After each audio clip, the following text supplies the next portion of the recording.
जय हिंद। मैं विवेक आपका स्वागत करता हूं वीके विवेक क्लास के यूट्यूब चैनल पे। तो हम पढ़ रहे थे क्लास 12 की हिस्ट्री का चैप्टर नंबर 2 और जिसका नाम था राजा, किसान और नगर। इससे पहले क्लास 12 के चैप्टर नंबर 2 का राजा, किसान और नगर का 3 वीडियो बना चुके हैं। आप नहीं देखे तो जाके सबसे पहले उसको देखिए। तो चलिए उससे नेक्स्ट बात आप समझेंगे कि क्लास 12 के चैप्टर नंबर हिस्ट्री का राजा, किसान और नगर में क्या था। तो देखिए हम 16 महाजनपद के बारे में पढ़ रहे थे। 16 महाजनपद जब वैदिक काल में हड़प्पा सभ्यता के पतन के बाद भारत में जिस सभ्यता का विकास हुआ उसे वैदिक सभ्यता कहा जाता है। वैदिक सभ्यता में ही 4 वेदों की रचना हुई और उसी काल में वैदिक सभ्यता में ही लोहा का खोज हुआ। वैदिक सभ्यता में ही लोहा का खोज हुआ और लोहा का खोज आर्यों ने किया। लोहा का खोज आर्यों ने किया था। लोहा का खोज आर्यों ने किया था। लोहा का खोज आर्यों ने किया था जो मध्य एशिया से होते हुए अपना देश भारत आए थे। उन्होंने 1500 ईसा पूर्व से 600 ईसा पूर्व में लोहा का खोज हुआ भारत में। वैदिक काल में ही लोहा का खोज हुआ और लोहा का खोज होते होते जो जगह कुछ भी नहीं था वह जगह जहाँ पे लोहा का खोज हुआ वह क्षेत्र धीरे धीरे वह क्षेत्र विकसित होने लगा। और जब धीरे धीरे वह क्षेत्र विकसित होने लगा तो उस स्थान को जनपद कहा जाने लगा। धीरे धीरे जब वह क्षेत्र विकसित होने लगा तो उस स्थान को जनपद कहा जाने लगा। जन मतलब लोग और पद मतलब पैर, मतलब जहाँ पे लोगों का पैर हुआ, जहाँ पे लोगों का पैर पड़ा उस स्थान को जनपद कहा जाने लगा। मतलब जहाँ पे लोहा का खोज हुआ उस स्थान को जनपद कहा जाने लगा। और धीरे धीरे करते करते जब लोहा से हल और हथियार का निर्माण होने लगा, खेती की मात्रा में वृद्धि होने, क्योंकि लोहा से बहुत ऐसी चीज़ बनाया जाता है जिससे उससे पैसा इकट्ठा होने लगा और एक क्षेत्र में एक आदमी के पास अधिक मात्रा में धन इकट्ठा होने लगा, जिससे वह छोटा क्षेत्र जो पहले जनपद कहलाता था वह धीरे धीरे धीरे धीरे करते करते विशाल बन गया। विशाल मतलब बहुत बड़ा बन गया, मतलब विशाल बन गया। इसके पीछे जनपद के पीछे जन मतलब बहुत बड़ा, छोटा क्षेत्र पहले इतना बड़ा था लेकिन जब लोहा का खोज हुआ तो धीरे धीरे वह विकसित इतना बड़ा बन गया। तो ये इस क्षेत्र मतलब छोटा से बड़ा, जनपद से बड़ा बन गया। तो बड़ा मतलब महा बन गया, महाविशाल बन गया। तो महाजनपद बन गया वह क्षेत्र। महा मतलब विशाल, जन मतलब लोग, पद मतलब पैर, मतलब जहाँ पे लोगों का पैर पड़ा उस स्थान को जनपद कहा जाने लगा। तो ये भी बात हम बेहतरीन तरीका से समझ लिए। और जनपद के विषय में जानकारी हमें साहित्य स्रोत देता है। जनपद के विषय में जानकारी हमें मतलब उस समय कहानी 6ठी शताब्दी ईसा पूर्व में भारत में जो जनपद था उसके विषय में जानकारी हमें साहित्य स्रोत मतलब किताब पर के इतिहास के मुख्य रूप से जानने का 3 स्रोत, पुरातात्विक स्रोत, साहित्य स्रोत और विदेशी यात्रा का विभिन्न। वही साहित्य स्रोत हमें जनपद के मतलब महाजनपद कहिए या जनपद के विषय में जानकारी देता है। और महाजनपद या जनपद के जानकारी का मुख्य रूप से 2 साहित्य स्रोत, एक बौद्ध धर्म के अंगुत्तर निकाय, एगो बौद्ध धर्म का अंगुत्तर निकाय, एगो बौद्ध धर्म का अंगुत्तर निकाय, एगो बौद्ध धर्म का अंगुत्तर निकाय, एगो बौद्ध धर्म का अंगुत्तर निकाय और जैन धर्म का भगवती सूत्र। एगो बौद्ध धर्म का अंगुत्तर निकाय और एगो जैन धर्म का भगवती सूत्र के विषय में महाजनपद के विषय में पता चलता है कि उस समय भारत में 6ठी शताब्दी ईसा पूर्व में भारत में 16 महाजनपद हुआ करते थे। इसकी जानकारी में बौद्ध धर्म के अंगुत्तर निकाय और जैन धर्म के भगवती सूत्र नामक धर्म ग्रंथों से मिलती है कि उस समय भारत में 16 महाजनपद हुआ करते थे। तो देखिए 16 महाजनपद के बारे में आज इस वीडियो में वर्णन करेंगे। इसी वीडियो में वर्णन करेंगे जो चौथा वीडियो है राजा, किसान और नगर का। इस वीडियो में वर्णन करेंगे कि उस समय 6ठी शताब्दी ईसा पूर्व में जो 16 महाजनपद थे वह कौन कौन थे और वह महाजनपद वर्तमान में कहिए तो कौन सा देश में स्थित है, कौन सा राज्य में स्थित है और कहाँ पे स्थित है, उसी के बारे में आज इस वीडियो में डिटेल्स और तसल्ली से वर्णन करेंगे जो 16 महाजनपद था। और 16 महाजनपद के विषय में जानकारी मुख्य रूप से बौद्ध धर्म के अंगुत्तर निकाय और जैन धर्म के भगवती सूत्र नामक धर्म ग्रंथों से हमको प्राप्त होती है। तो 16 महाजनपद के बारे में आज हम इस वीडियो में समझते हैं। देखिए उस समय भारत में 16 महाजनपद थे। 16 महाजनपद कौन कौन थे वह इस वीडियो में वर्णन करेंगे। 16 महाजनपद कौन थे और उसकी राजधानी क्या क्या होती थी, कौन कौन उसकी राजधानी थी। 16 महाजनपद के बारे में समझते हैं और उसकी राजधानी के बारे में हम समझेंगे। तो देखिए 16 महाजनपद में सबसे पहला महाजनपद था कंबोज। सबसे पहला महाजनपद था कंबोज जो वर्तमान में कहिए तो अफगानिस्तान में स्थित है। देखिए 16 महाजनपद एक बार फिर से हम समझते हैं। 16 महाजनपद में मात्र 2 महाजनपद अलग देश में स्थित थे, मतलब अपना भारत देश में स्थित नहीं थे। और क्या कहता है 16 महाजनपद में 14 महाजनपद, 16 महाजनपद में 14 महाजनपद वर्तमान में कहिए तो भारत प्रांत में स्थित थे, मतलब भारत में स्थित थे।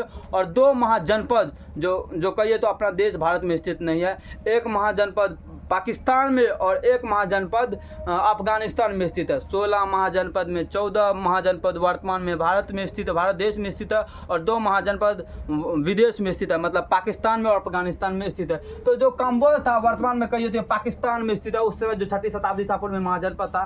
कंबोज वर्तमान में अफगानिस्तान में स्थित है और इसकी राजधानी हाटक थी। मतलब कंबोज एक महाजनपद था, 16 महाजनपद में पहला महाजनपद कंबोज था, जो वर्तमान में अफगानिस्तान में स्थित है। अफगानिस्तान एक देश है जो वहाँ पे स्थित है और उसकी राजधानी हाटक थी, उसकी राजधानी हाटक थी। कंबोज वर्तमान में अफगानिस्तान में स्थित है, उसकी राजधानी हाटक थी। ये बात समझिए। उसके बाद गांधार, उसके बाद एक महाजनपद था जिसका नाम था गांधार, वर्तमान में दूसरा महाजनपद में कहिए तो उसका नाम था गांधार, जो वर्तमान में कहिए तो पाकिस्तान में स्थित है, जो वर्तमान में कहिए तो पाकिस्तान में स्थित है। उसका राजधानी तक्षशिला था। यहाँ पे एक विश्वविद्यालय है, तक्षशिला विश्वविद्यालय पाकिस्तान में स्थित है।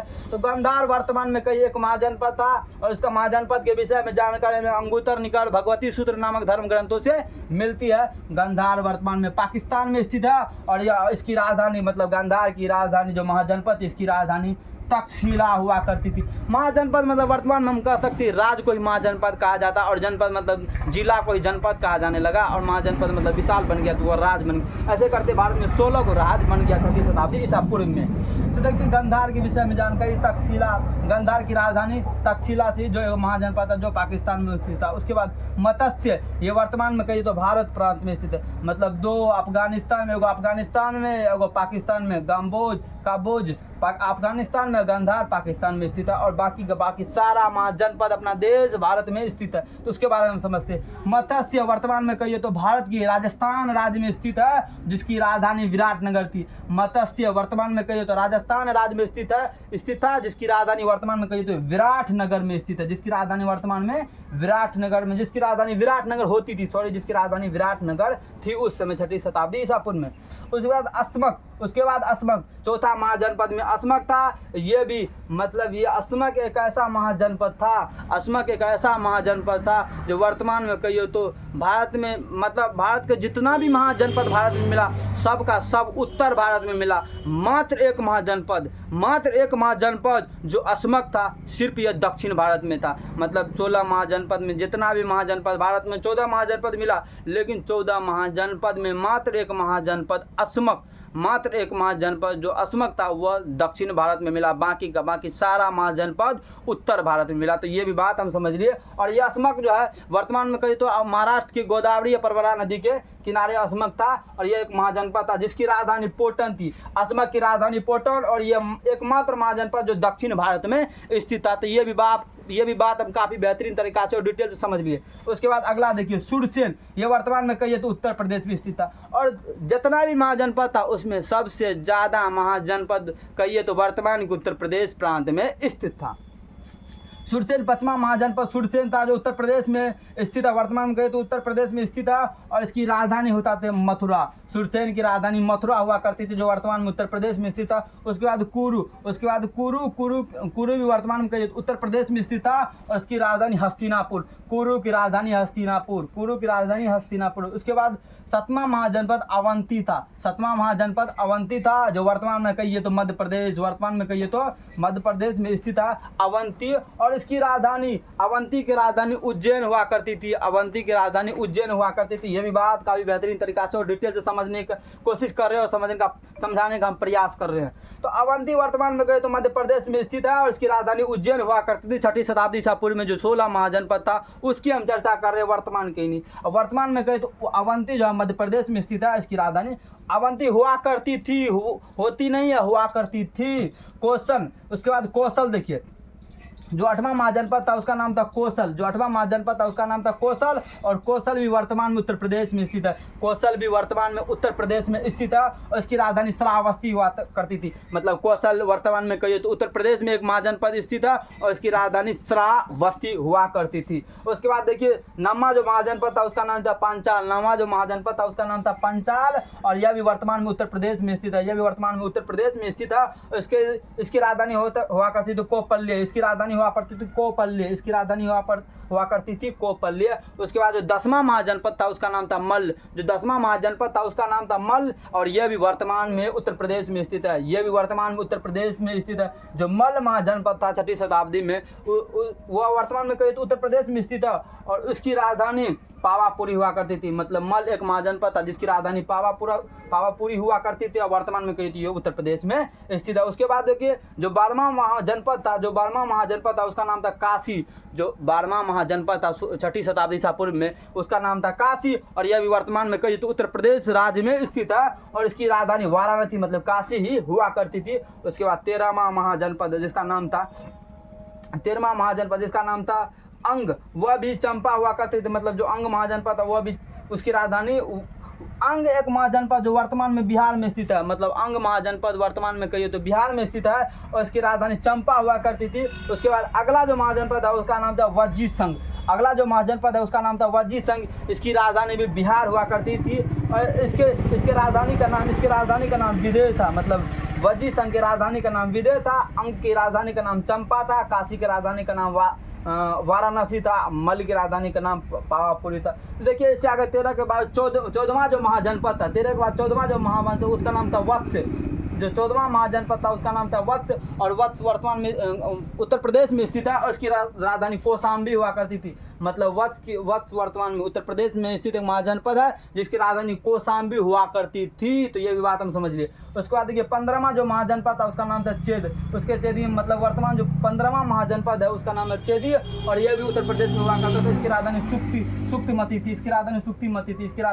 सुक्तिमती थी। ये भी बात हम काफ़ी बेहतरीन तरीका से समझ लिए। और जो अगला महाजनपद है उसका नाम था मगध महाजनपद, उसका नाम था मगध महाजनपद, और यह भी वर्तमान में बिहार में स्थित था, जिसकी राजधानी मगध महाजनपद की राजधानी राजगिरी कहिए या राजगिरी कहिए वह हुआ करती थी, और मगध वर्तमान में बिहार में स्थित है। मात्र 3 महाजनपद बिहार में स्थित है, बाकी का ज़्यादातर महाजनपद उत्तर प्रदेश से मिले, और एक महाजनपद मध्य प्रदेश से मिले, और एकमात्र महाजनपद जो पूरा का पूरा उत्तर भारत में सब महाजनपद है, लेकिन मात्र एक महाजनपद जो क्या असमक था, वो दक्षिण भारत में मिला, महाराष्ट्र में वर्तमान में कहिए।